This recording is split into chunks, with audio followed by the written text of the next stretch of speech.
Olá amigos, eu sou o Enilton e hoje estou de volta aqui após ficar um tempinho aí um pouco longe do canal, acho que 3 semanas mais ou menos sem vídeo, eu não consegui gravar mesmo, porque eu realmente estava sem tempo algum para pensar em gravar, mas estou de volta hoje com um vídeo bem interessante. Esse vídeo eu vou responder o comentário do Emerson Santana. Ele fez esse comentário no primeiro vídeo que eu fiz do livro Como Ser Conservador, aquele que eu expliquei mais geral o livro, né? Fiz uma explanação mais geral do livro e não o restante que eu fiz capítulo a capítulo. Bom, o comentário do Emerson é interessante, eu vou ler aqui para vocês. O casamento é um contrato para se manter o que foi conquistado e garantir de ser passado para os herdeiros. Tanto que o bastardo perdia os direitos a isso. A família, desde os primórdios, é a união de um grupo de pessoas entre si. Vemos isso até hoje em tribos. Não tem nenhuma dessas estruturas que se afirmam hoje. O Scruton segue a linha de conquistar as pessoas pelo ego e não pelo entendimento, querendo tornar a visão de mundo dele a certa, mesmo a história negando isso. Só irei curtir o vídeo por ser válido ter opiniões diferentes e por ser difícil manter o canal, mas os livros de história negam muitas coisas que hoje escreve sobre as coisas. Bom, primeiramente valeu pelo comentário, Gustavo. Eu não acho que manter um canal é muito difícil, principalmente para mim, por exemplo, que não tem nenhum compromisso com o canal, que não vive disso. Para mim realmente não é complicado. Geralmente meus vídeos são simples. Alguns vídeos que se fazem edições aí, por exemplo, como o último vídeo que eu fiz do livro Como Ler Livros, ali sim é um pouco mais complicado. Porém é um negócio legal, acho que não chega a ser um sacrifício. Bom, vamos agora para o comentário, Gustavo. O seu comentário até que ele é interessante, cara, mas tem ali o princípio, você parte do princípio, acho que realmente que não tem como aceitar. Bom, o que deu para entender do seu comentário, eu posso até fazer uma interpretação errada, mas eu acho que não, é que o princípio do casamento é a herança.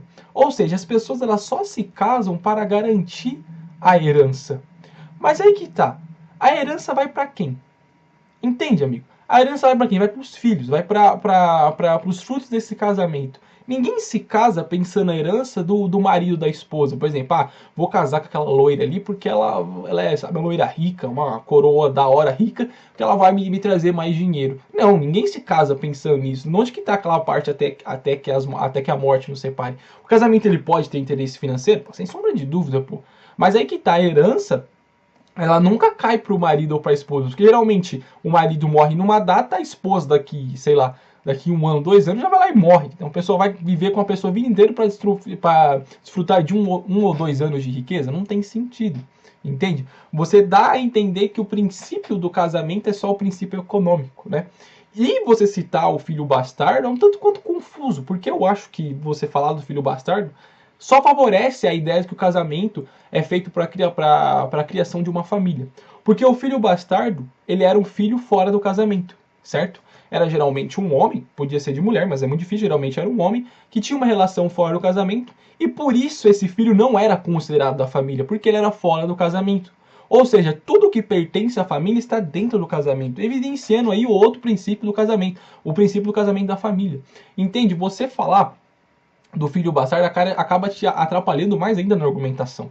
Porque fica meio sem sentido, já que o filho bastardo é o filho fora da família, é o filho fora do casamento que se torna um não filho da família. Ninguém chegava lá, olhava o filho bastardo e falava: meu filho, como você está? Ele não era considerado uma pessoa da família, né? Isso é totalmente errado, né? Pelo amor de Deus. Mas tudo bem. Essa é a ideia principal. Então você está colocando aí a ordem econômica na frente, dizendo que o casamento ele é só um contrato, que a única função dele é a herança. Isso não tem sentido, cara, como eu expliquei para você. Realmente não dá para se entender isso, porque não foi assim que a sociedade foi construída, né? Eu perguntei aqui para você qual é o papel do cristianismo na criação do Ocidente. Por quê? Porque a gente sabe que a gente é uma sociedade cristã, a gente vê do cristianismo e tudo mais. E você respondeu aqui, eu vou ler o seu segundo comentário, foi o seguinte: o casamento sempre foi considerado um contrato, sempre foi feito para validar a relação a dois e dos filhos do relacionamento, até porque o povo não tinha casamento, era uma união estável, por assim dizer. O casamento mesmo era para os mais abastados. Realmente essa parte eu entendi. Na Idade Média, por exemplo, vemos com mais clareza como o casamento era arranjado para evitar guerras e manter terras e poder. mas era uma coisa que já acontecia antes. Muitos casos de casamentos eram feitos com pessoas da mesma família. O papel do cristianismo na criação do Ocidente foi de total domínio cultural, desprezando toda a cultura do Ocidente que haviam ali antes, assim como o Islã está querendo fazer hoje. Na base da ameaça da morte, muitos foram convertidos. E ainda acho estranho que pessoas com consciência disso, com tanta documentação, ainda assim aceitam que foi enfiado pela goela abaixo dos seus antepassados. O Cícero mostra exatamente a diferença que a Igreja Católica regou ao Ocidente, adorando símbolos e com isso a riqueza que acumulou roubando as civilizações do Ocidente, sem se importar com as pessoas mortas nesses roubos. Martin Lutero mostrou isso novamente, dessa adoração profana por símbolos, detrimento das pessoas por idade. O cristianismo foi uma violação ao Ocidente. Não é à toa que os reis impunham ao povo seguir a religião. Se fosse algo natural, seria acolhida e não imposta. Portanto, o cristianismo não criou o Ocidente, dominou a força e a destruição do verdadeiro Ocidente. Amigo, eu tinha uma visão semelhante à sua. Eu tinha uma visão exatamente igual ou pior que a sua.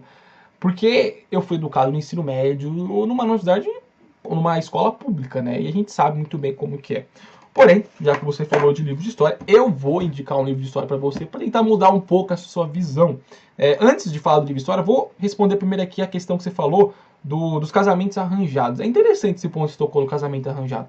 Sobre o casamento de pessoas da mesma família, isso é uma coisa rara, não acontecer direto, então a gente não pode transformar a exceção em regra, certo?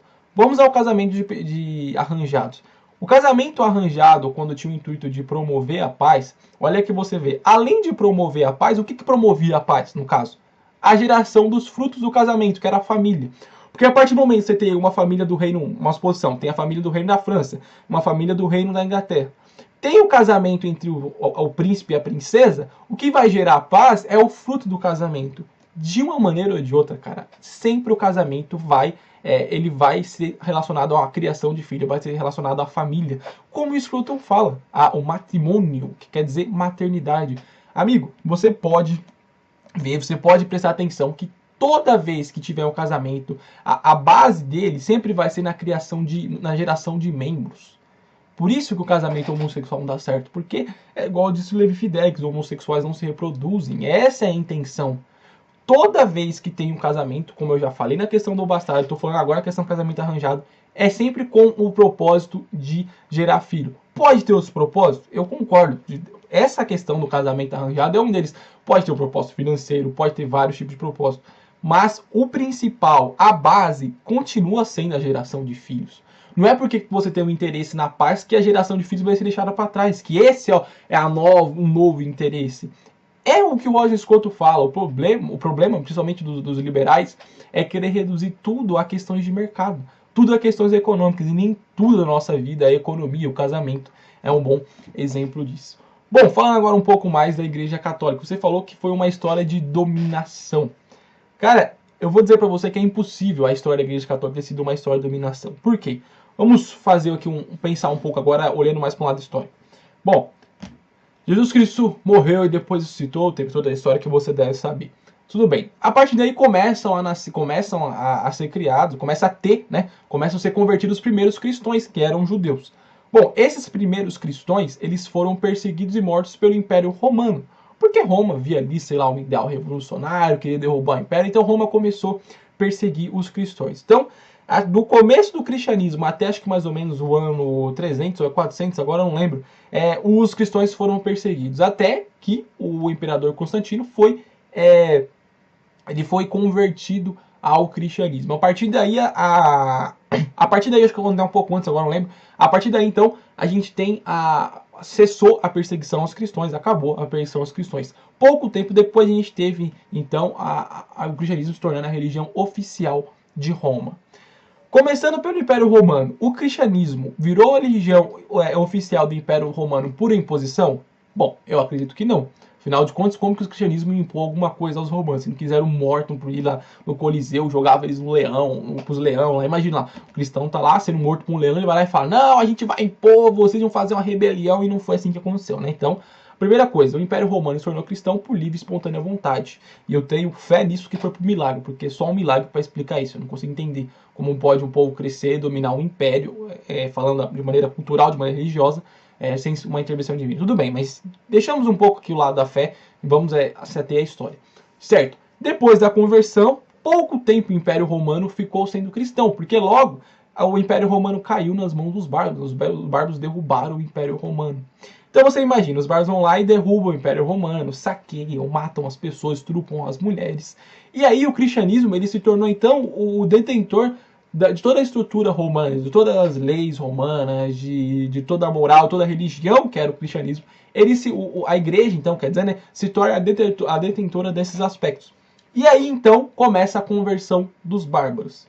Aí vem a pergunta: qual era o poder que o cristianismo tinha após a queda do Império Romano para impor a sua fé aos bárbaros? Bárbaros esses que tinham uma fé bem definida, tinha ali Odin, tinha ali toda aquela mitologia nórdica, que é um negócio assim muito legal, eu acho realmente muito bacana, não como fé, mas como história, um bagulho muito foda mesmo. Você é louco, sou louco pela série Vikings, acho foda pra cacete, né? Odin, Thor, tudo é muito foda, mas aí que tá. Qual era o poder que o cristianismo tinha, que a igreja católica tinha, para impor a sua fé aos bárbaros? Ela não tinha poder nenhum, amigo. Se um padre chegasse lá e falava: a partir de hoje você vai ser um cristão, senão você vai morrer, o bárbaro tacava o machado nele, fazia ritual com ele, sei lá, sacrificava ele. Aí, isso que eu quero que você entenda. Então a gente tem que a conversão dos bárbaros, pelo menos o início da conversão dos bárbaros, e a transformação do Império Romano em cristão não foi por imposição, não tem como ser imposição. É ilógico imaginar que tenha sido por imposição. O cara ele pode trazer, sei lá, um livro de história aí do MEC e querer mostrar isso pra mim. Mas eu quero que ele vá na fonte primária e mostre como que isso foi possível. Porque eu realmente acho isso ilógico. É impossível, vai contra a lógica achar que o começo da história do cristianismo foi uma história de imposição. Houve abuso depois? Pô, cara, eu tenho certeza que houve. Pode ser que houve. Mas aí que tá, você tem que ver que a maioria dos abusos que acontece em nome do cristianismo dificilmente é feito pela igreja, mas sim pelos seus membros. E aí tem que diferenciar um pouco isso, né? É igual a Inquisição. A Inquisição não começou com a igreja, a Inquisição começou com os membros delas, né? Fazendo aí o linchamento dos cártaros e tudo mais. Não vou entrar em questão aqui na história da Inquisição, porque a gente vai demorar um pouquinho aí falando muito, né? O vídeo já tá com 12 minutos e aí vai ficar, sei lá, uma palestra aqui. Então vamos lá. Como fonte histórica para você, eu vou te indicar esse livro aqui, ó, A Criação do Ocidente. Deixa eu ver se vai focar. Aí, focou. Criação do Ocidente. Eu estou para fazer um vídeo, uma análise dele, um comentário, na verdade, sobre ele. E aí, depois que eu fizer esse vídeo aí, você vai ter uma noção bem melhor, vai ter um resumo escrito e tudo mais. Então, eu estou para fazer um vídeo, você vê o vídeo. Se você achar interessante o que eu vou falar e o que eu estou falando aqui agora, compre esse livro, cara. Acho que você vai pagar aí, na Amazon tem, se eu não me engano, você paga aí uns 30 reais no máximo, 40, sei lá. E você vai ter uma visão diferente do que a que você tem, do que eu tive por muito tempo, certo? Sobre a reforma protestante e tudo mais, eu não quero entrar nesse mérito, porque aí arruma muita treta, eu acho que não compensa. Vamos ter só mais aqui ao fato do casamento, né? Se você quiser abrir o debate para a reforma protestante, tudo bem, vamos lá, eu tenho várias ressalvas quanto a isso, né? Eu acho que a reforma, ela mais destruiu do que construiu, mas isso não tem muito a ver. É isso que eu quero explicar para você, né? Tirar essa ideia da sua cabeça que foi uma história de dominação. Pode ter depois tido algum abuso, por exemplo, como a conversão forçada a judeus, conversão essa que foi repreendida pelo Papa em muitas bulas. Agora eu esqueci o nome da principal, mas o Papa nas bulas ele falou que não seria certo converter os judeus forçados. Isso pode ter acontecido, mas é uma exceção à regra. Agora, o que eu acho mais interessante é o seguinte, ó. Se fosse algo natural, não seria escolhido e não imposto. Portanto, o cristianismo não criou o Ocidente, mas dominou à força o verdadeiro Ocidente. Cara, o que é o verdadeiro Ocidente? É a cultura bárbara? São os vikings, cara? Sem certeza que esse é o verdadeiro Ocidente? O verdadeiro Ocidente é a gente sacrificar a gente estrupar, saquear, por exemplo. O verdadeiro Ocidente a gente tem um país, outro país vai lá e invade o outro. Ou uma cidade, por exemplo, porque não chega nesse país. Uma cidade vai lá e invade outra, saqueia, põe fogo. Esse é o verdadeiro Ocidente? Porque que desconstrução é essa, cara? Por que fazer isso com o Ocidente? Ó, eu sei que você provavelmente não faz isso porque você quer. Mas hoje em dia existe um trabalho de destruição do Ocidente. Você mesmo entende que o Islã tenta fazer isso, né? E desconstruir a imagem do Ocidente é outra tentativa de acabar. Eles querem acabar a gente pela religião, pela desconstrução histórica e pelas armas, como o Islã faz por aí. Entende, cara? Pô, vamos pensar um pouco, vamos sair um pouco da Matrix, né? Vamos olhar um pouco mais, com o mundo um pouco mais aberto.